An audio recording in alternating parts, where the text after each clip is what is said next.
નમસ્કાર દર્શક મિત્રો, હું છું એન્કર અર્પિતા પટેલ। દેશભરના તાજા અને સચોટ સમાચાર આપણી ભાષામાં જોવા માટે A1 અભિપ્રાય ન્યૂઝમાં આપનું હાર્દિક સ્વાગત છે। હવે જોઈએ મુખ્ય સમાચાર। સુરત શહેરના સરસાણા સ્થિત પ્લેટિનમ હોલ ખાતે પ્રદેશ અધ્યક્ષ શ્રી જગદીશ વિશ્વકર્માની અધ્યક્ષતામાં સ્થાનિક સ્વરાજ્યની ચૂંટણીને ધ્યાનમાં રાખીને એક મહત્વપૂર્ણ બેઠકનું આયોજન કરવામાં આવ્યું છે। આ બેઠકમાં પ્રદેશમાં મંત્રી શ્રી રત્નાકરજી તથા શ્રી પ્રશાંત કોરટ સાથે કેન્દ્રીય મંત્રી શ્રી CR પાટીલ વિશેષ ઉપસ્થિતિ નોંધાવશે। બેઠક દરમિયાન દક્ષિણ ગુજરાત વિસ્તારમાં આવનારી ચૂંટણીને ધ્યાનમાં રાખીને વ્યૂહરચના આયોજન અને સંગઠન મજબૂત બનાવવા અંગે વિસ્તૃત ચર્ચા કરવામાં આવશે। સવારે 10 ને 30 કલાકે શરૂ થનારી આ બેઠકમાં પ્રદેશ અધ્યક્ષ કાર્યકરોના સૂચનો અને અભિપ્રાયો સાંભળશે તેમજ ચૂંટણી પ્રક્રિયાને જીત સુનિશ્ચિત કરવા માટે ચોક્કસ માર્ગદર્શન આપશે। શહેર ભાજપ પ્રમુખ તથા વિવિધ હોદ્દેદારોની ઉપસ્થિતિમાં યોજાનારી આ બેઠકને દક્ષિણ ગુજરાતમાં ભાજપના ચૂંટણી પ્રચારના સિગ્નેચર રૂપે જોવામાં આવી રહી છે। આ બેઠક દ્વારા સંગઠનને વધુ મજબૂત બનાવવાનો અને આવનારી ચૂંટણીમાં વિજય મેળવવાનો સંકલ્પ લેવામાં આવશે। ડોક્ટર જાગૃતિ દેસાઈ, મહિલા મોરચા પ્રમુખ, સુરત મહાનગરપાલિકા। તો આજે કાર્યક્રમ રાખવામાં આવ્યો છે આજનો આ જ્યારે સ્થાનિક સ્વરાજ્યની ચૂંટણીના રણસિંગુ ફૂંકાઈ ગયું છે, એના પડઘમ વાગી રહ્યા છે, ત્યારે નામે બધા મહિલા મોરચો સજ્જ છે ચૂંટણી માટે। કઈ રીતની રણનીતિ રહેશે? રણનીતિ બધી જે પ્રકારે છે એ રહેશે જ, અને એમાં પાર્ટી જેને જે ઉમેદવાર નક્કી કરશે કમર સામે રહેશે અવશ્ય। ખાસ કરીને મહિલાઓ દ્વારા જે સ્વાગતનું આયોજન છે, મહિલાઓ આજે ખૂબ થનગની રહી છે।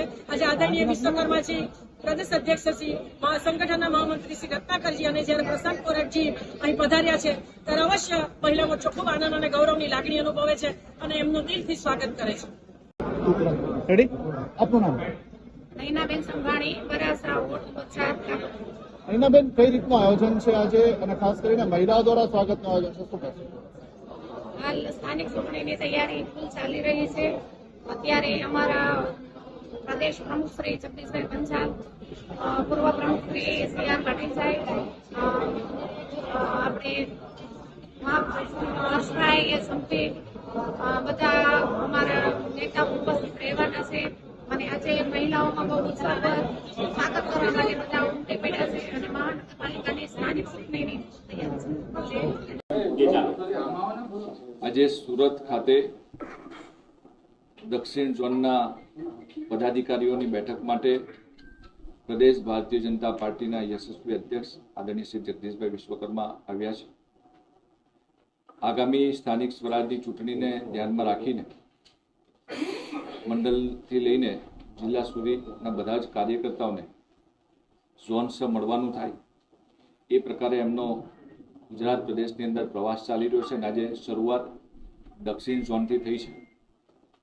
બપોર પછી મધ્ય ગુજરાતની અંદર મધ્ય ઝોનની બેઠક છે, 30 તારીખે સૌરાષ્ટ્રની અંદર છે અને 1 તારીખે ઉત્તર ઝોનની આ જ શ્રેણીમાં બેઠકનું આયોજન કરવામાં આવ્યું છે। માન્ય પ્રદેશ અધ્યક્ષજીના નેતૃત્વમાં આગામી સમયમાં સ્થાનિક સ્વરાજની ચૂંટણી ભારતીય જનતા પાર્ટી લડવા જઈ રહી છે। જે રીતે ગત 2021ની અંદર ભારતીય જનતા પાર્ટીએ જે વિજય મેળવીને ઇતિહાસ બનાવ્યો હતો, એ નવો ઇતિહાસ બનાવવા માટે થઈને ભારતીય જનતા પાર્ટીના કાર્યકર્તાઓ, દરેક કાર્યકર્તાઓ પ્રદેશથી લઈને બૂથ સુધી બધા કામ કરે એ ધ્યેય સાથે માન્ય પ્રદેશ અધ્યક્ષજીનો પ્રવાસ ચાલી રહ્યો છે। જે પ્રકારે આપ સૌ જાણો છો કે દેશના યશસ્વી પ્રધાનમંત્રી શ્રી માન્ય નરેન્દ્રભાઈ મોદીજીના નેતૃત્વમાં દેશની અંદર કામ થઈ રહ્યું છે। દેશની અંદર છેવાડાના લોકો સુધી સરકારની યોજનાનો લાભ પહોંચી રહ્યો છે। ત્યારે ગુજરાતની અંદર પણ પ્રદેશ રાજ્યના માન્ય મુખ્યમંત્રી શ્રી ભૂપેન્દ્રભાઈ પટેલ સાહેબના નેતૃત્વમાં ભારતીય જનતા પાર્ટીની સરકાર કામ કરી રહી છે।